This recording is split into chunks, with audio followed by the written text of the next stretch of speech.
O Senhor esteja convosco. Proclamação do Evangelho de Jesus Cristo segundo Lucas.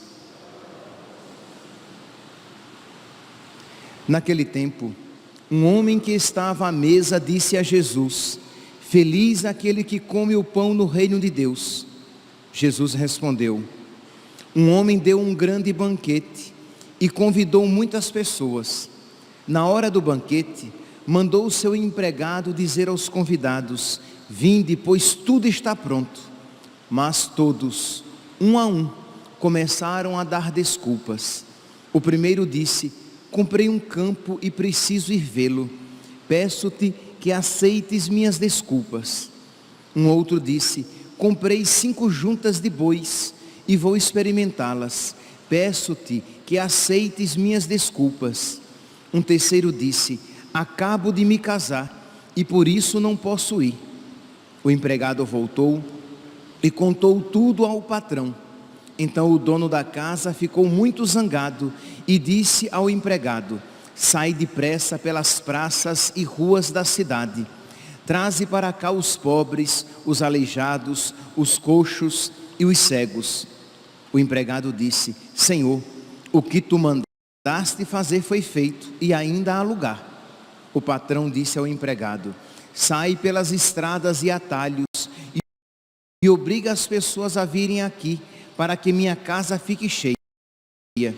Pois eu vos digo, nenhum daqueles que foram convidados provará do meu banquete. Palavra da salvação.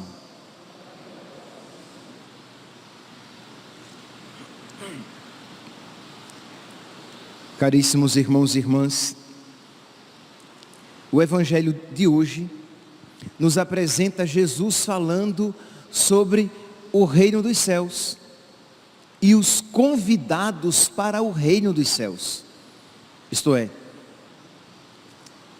fala sobre a salvação e fala sobre todos nós que somos chamados à salvação, porque Deus quer que todos os homens se salvem e cheguem ao conhecimento da verdade. Então, é da vontade de Deus que todos nós alcancemos o céu. Então, se a parábola de hoje deixa clara a vontade de Deus pela salvação de todos, também deixa clara a pouca disposição de muitos para que se salvem. Isto é, Deus quer que todos se salvem, mas nem todos, meus santos, querem de verdade se salvar. E a gente acha às vezes que o que nos impede, o que fecha as portas para a nossa salvação são os pecados. Sim, os pecados, eles são um empecilho para a nossa salvação, mas não apenas. Isto é, existem coisas que em si não são más, mas que podem se tornar um entrave para a nossa salvação. Existem coisas que em si não são pecado, mas podem se tornar um obstáculo para a nossa salvação. E o Evangelho de hoje nos apresenta isso com muita clareza. Diz aqui, estamos no Evangelho de Lucas, capítulo 14, e diz assim: Naquele tempo, um homem que estava à mesa disse a Jesus: Feliz aquele que come o pão no reino de Deus. Feliz aquele que vai para o céu. Comer o pão no reino de Deus, sentar-se à mesa no reino de Deus, participar do banquete no reino de Deus, são todas expressões da salvação eterna. Então, esse homem diz: feliz o homem, feliz aquele que come o pão no reino de Deus. E Jesus diz: muito bem, um homem deu um grande banquete, convidou muitas pessoas. Na hora do banquete, mandou seu empregado dizer aos convidados: vinde, pois, tudo está pronto. Mas todos, misericórdia, isto é, aqueles que foram chamados para o banquete, todos, um a um, começaram a dar desculpas. E vocês vão perceber, nada aqui que foi usado como justificativa para não participar do banquete, nada era mal. Eram todas coisas boas, eram todas coisas lícitas, eram todas coisas desejáveis até. Mas quando coisas boas se colocam à frente, se colocam sobre aquele que é o bem de todas as coisas, aquele que sem o qual nada é bom, aquelas coisas perdem a sua bondade. Isto é, existe alguém sem o qual nada é bom. Então, padre, ter saúde é bom? É, desde que você não use a sua saúde para o mal, para se afastar de Deus. Padre, ter inteligência é bom? É, desde que a sua inteligência não se torne a causa do seu fechamento para Deus. Aí ela se torna um mal. Padre, ter muitos amigos é bom? É, desde que estes muitos amigos não o levem para o pecado, ou a sua atenção aos muitos amigos faça com que você se esqueça daquele amigo de verdade, do amigo por antonomasia, do amigo com A maiúsculo. Então, mesmo as coisas que são boas, se elas nos afastarem de Deus, elas perdem a sua finalidade, elas perdem a sua dignidade até. Pois bem, então o primeiro disse: comprei um campo e preciso ir vê-lo. Não há nada de mal, muito pelo contrário, muito bom. Que bom, você comprou um campo, você trabalhou, ele não roubou para comprar o campo com dinheiro roubado. Não, ele trabalhou, ele tinha esse dinheiro de uma maneira justa, só que ele colocou os seus interesses deste mundo na frente de Deus. Ele colocou os interesses da terra sobre os interesses do céu.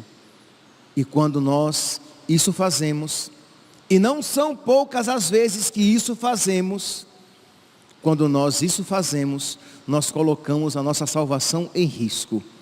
Então, eu comprei um campo e preciso ir vê-lo. Peço-te que aceites minhas desculpas. Um outro disse: eu comprei 5 juntas de boi e vou experimentá-las. Nada de mal, tudo muito bom. Ele comprou, ele estava progredindo. Era talvez o trabalho dele, era um gosto particular, ele gostava de adquirir bois. Não há nenhum problema em bois possuir, mas o problema está quando as coisas começam a tomar o lugar do Criador. Quando a criatura começa a ter mais importância do que Deus, aí sim, meus irmãos, isso nos levará à desgraça eterna. E o terceiro, talvez o motivo mais justo, talvez o motivo mais digno, mas não digníssimo, porque amarás o Senhor teu Deus acima de todas as coisas. O terceiro disse: eu me casei, eu não posso ir. Olha aí, sem sombra de dúvidas, algo justo. Um outro disse, versículo 20, o terceiro disse: acabo de me casar e por isso não. Isso não é justificativa. E por isso não posso buscar a Deus, não posso ir.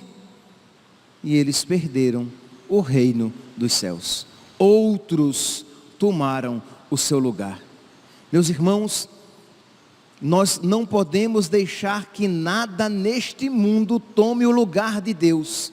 nem os nossos interesses, por mais lícitos que sejam, nem os nossos gostos, por mais honestos que pareçam, e o sejam de fato, nem as nossas ocupações, por mais urgentes que se nos apresentem. Nada deve ocupar o lugar de Deus. Amarás o Senhor teu Deus com todo o teu coração, com toda a tua alma, com todo o teu entendimento. E isso é dom de Deus. Isto é, nós precisamos a cada dia pedir a Deus que nos conceda esta sabedoria, que nós vejamos que em amar a Deus acima de todas as coisas, em amar a Deus mais do que tudo, consiste não apenas a nossa salvação, mas a nossa felicidade. Porque o problema é que o diabo coloca no nosso juízo: tá bom, esse é o mandamento de Deus, né? Mas é tão ruim, né? Deus é tão exigente, né? Imagine, Deus quer ser amado em primeiro lugar. Imagine, Deus quer ser amado mais do que tudo e mais do que todos. Como Deus é exigente. Isto é, o diabo coloca esta mentira no nosso coração. Por quê? Porque Deus nos pede para ser amado em primeiro lugar e mais do que tudo, porque nisso consistirá a nossa felicidade aqui e na eternidade. Quando nós começamos a colocar Deus, ou equiparando outras coisas a Deus, ou colocando Deus em segundo lugar, em terceiro, em quarto, quinto, não apenas nós começamos a perder a nossa salvação eterna, mas começamos a comprometer também a nossa felicidade aqui neste mundo. Então Deus é bom, até quando nos diz: ame-me em primeiro lugar. Quando Deus isso nos diz, não porque Ele vai ganhar alguma coisa com o nosso amor, porque Deus não precisa de nós, Deus é Deus, mas porque Ele quer o nosso bem. Ele me ama tanto que me ensina o caminho da verdadeira felicidade. Então, ouvir este evangelho e suplicar a Deus que nos conceda esta sabedoria. E Padre, quando eu vou suplicar a Deus? Na oração. Isto é, quando você se puser em oração, quando você todos os dias se puser em oração, você vai pedir a Deus que lhe conceda essa sabedoria. Vai pedir a Deus na sua oração que Deus o purifique dos apegos desordenados. Apegos desordenados às vezes a coisas lícitas, mas apegos desordenados, que pode ser ao seu emprego, que pode ser a sua beleza, que pode ser a sua inteligência, que pode ser aos seus bens, que pode ser a sua fama, que pode ser aos seus amigos. Que Deus o purifique. E você vai pedir isso na sua oração. E na sua oração você vai pedir também a Deus: Senhor, mas concede-me a clareza, a inteligência, para que eu veja, para que eu creia que a tua vontade é sempre a melhor, e para que eu deseje que a tua vontade se faça na minha vida. E não tenha dúvidas que, consequentemente, isto é, quando você perseverar nesse caminho, Deus vai unir você por meio da oração. Deus vai unir você de tal maneira a Ele, que você vai não apenas ver a vontade de Deus, mas vai amá-la e desejá-la mais do que todas as vontades que você um dia desejou para a sua vida. Então, rezar, suplicar, dobrar os seus joelhos, recolher-se em oração e pedir a Deus que lhe conceda esta graça, para que você nada prefira a Deus, que você nada, nem ninguém anteponha a Deus, e que você faça isso não por uma obrigação externa, de uma lei exterior, que diz que você deve amar a Deus acima de todas as coisas, em primeiro lugar, mais do que tudo, mas que você faça isso por necessidade do seu coração. Você viu esta verdade, e você ama esta verdade e você a quer para você. Porque, meus irmãos, tudo aquilo que nós cultivamos nesse mundo, ou nos será tirado, ou será deixado. Isto é, a junta de bois, o campo comprado, ou o casamento. Isto é, tudo aquilo, tudo, pense em qualquer coisa, tudo isso. Tudo aquilo que você cultiva, e aqui eu estou me referindo a coisas boas, tá? Tá bom, vale também para as coisas más. Também serão perdidas, tiradas ou serão deixadas. Mas aqui eu me atenho às coisas lícitas. Tudo o que você cultiva será tirado ou será deixado. Isto é, ou você vai perder.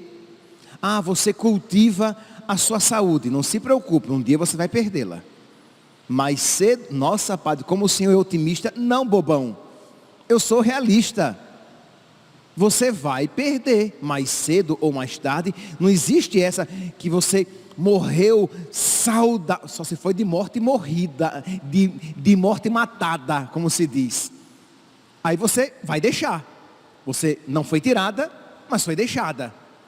Mas no mais das vezes, nós vamos perdendo gradativamente a nossa saúde. Nós vamos perdendo gradativamente a nossa beleza. Nós vamos perdendo gradativamente a nossa inteligência. Sim, você vai ficando gaga, esclerosado, vai perdendo a memória. Ou, padre, eu não vou perder. Tá bom, você vai deixar, você vai morrer novo e vai ficar.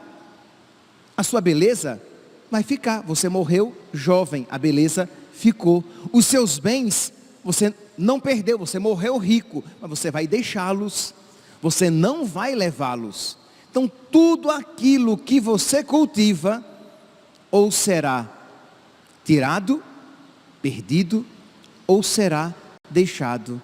E é por isso que nosso Senhor diz, lá em João, capítulo 6, versículo 27, trabalhai por aquilo que não passa. Quando Jesus falou, deu esse conselho, lá em João, no capítulo 6, ele se referia à Eucaristia, a ele mesmo presente na Eucaristia. Lembremos que o capítulo 6 de São João é todo o discurso sobre a Eucaristia. Então trabalhai, esforçai-vos, labutai por aquele alimento que não passa. Nós somos carentes dessa sabedoria, porque nós somos capazes de trabalhar, nós somos capazes de nos esforçar, de labutar por aquilo que passa. Mas a pergunta é, nós trabalhamos com o mesmo afinco por aquilo que não passa? Será que você cuida da sua alma da mesma maneira que você cuida da sua subsistência quando você trabalha para se manter? Será que você cuida da sua alma da mesma maneira que você cuida da sua saúde? Você que escova os dentes para não ficar com bafo de onça e criar um monte de doença, porque você não cuida da sua boca, da sua alimentação, da caminhada que você faz, de algum exercício que você faça. Tudo isso lícito, tá? Tudo isso lícito. Mas será que você cuida da sua alma da mesma maneira que você cuida do seu corpo, da sua saúde? Isto é, você não deve desprezar isto, mas deve valorizar infinitamente mais aquilo. E você não deve, por causa dos cuidados deste mundo, desprezar os cuidados das coisas do céu. Então Jesus vai dizer aqui, no capítulo 6 de São João, labutai, trabalhai pelo alimento que não passa. Então esta é a sabedoria. Por quê? Porque pelas coisas que passavam, estes nossos personagens aqui perderam o céu. O campo eles iam deixar, as juntas de boi iam passar, o casamento um dia com a morte acaba. Não é assim que nós comumente até dizemos, até que a morte os separe? Um dia acaba, morreu uma das partes. Então, passa. Mas Jesus diz o quê? Esforçai-vos, trabalhai por aquilo que não passa, mas pelas coisas passageiras, eles deixaram o céu. Aquela palavra que Jesus disse a Marta, lá no Evangelho de São Lucas, capítulo 10, versículo 41. Marta, Marta, tu te agitas e te ocupas com muitas coisas, mas uma só é a essencial, é a necessária. Maria escolheu a melhor parte e não lhe será tirada. Será, meus santos, se nós formos sinceros, será que esta palavra dita a Marta não cabe também a nós? Isto é, nós estamos muito ocupados nos nossos afazeres, entre as nossas panelas, entre as panelas da nossa existência, e dando muita atenção a coisas secundárias, e dando muito do nosso tempo a realidades transitórias e secundárias. Tempo que não volta, né? Passou. O tempo passou e você não tem agora como retomar o tempo perdido e aplicá-lo às coisas honestas. Recuperar o tempo perdido e aplicá-lo às coisas eternas. Passou. Então, vamos pelo menos aplicá-lo de uma melhor maneira a partir de agora, porque o que foi perdido, como dizia Santa Teresinha do Menino Jesus, o ontem já passou, o amanhã não sei se me será dado, eu tenho apenas agora para amar a Deus, e amar muito a Deus, porque os personagens do Evangelho de hoje, eles perderam Deus, eles perderam o céu por coisas honestas. Não tinha ninguém aqui se prostituindo, matando, tomando drogas, enchendo a cara e caindo na esquina. Não tinha ninguém fazendo nada de errado, todos fazendo coisas honestas, mas colocando coisas criadas, passageiras, coisas transitórias, coisas deste mundo no lugar de Deus. Que ouvindo, meus santos, esta palavra e reconhecendo essa fragilidade no nosso coração, que nós peçamos aos santos, amigos de Deus, nossos amigos, que tiveram esta sabedoria, que eles nos ensinem a sabedoria do alto.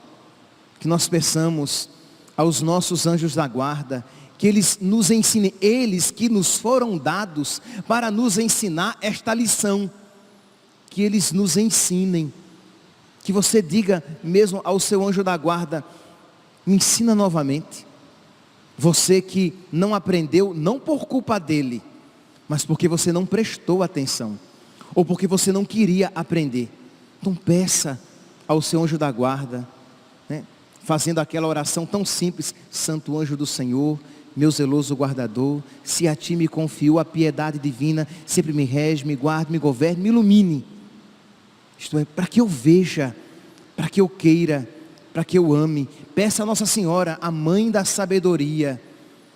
Nela, em nenhuma outra criatura, esta sabedoria foi tão abundantemente presente, para que ela ensine você a ter esta sabedoria, a nada antepor a Deus, a preferir Deus a todas as coisas, para que um dia, com a graça de Deus, com aqueles que amaram a Deus acima de todas as coisas, também nós possamos estar. Louvado seja nosso Senhor Jesus Cristo, para sempre seja louvado.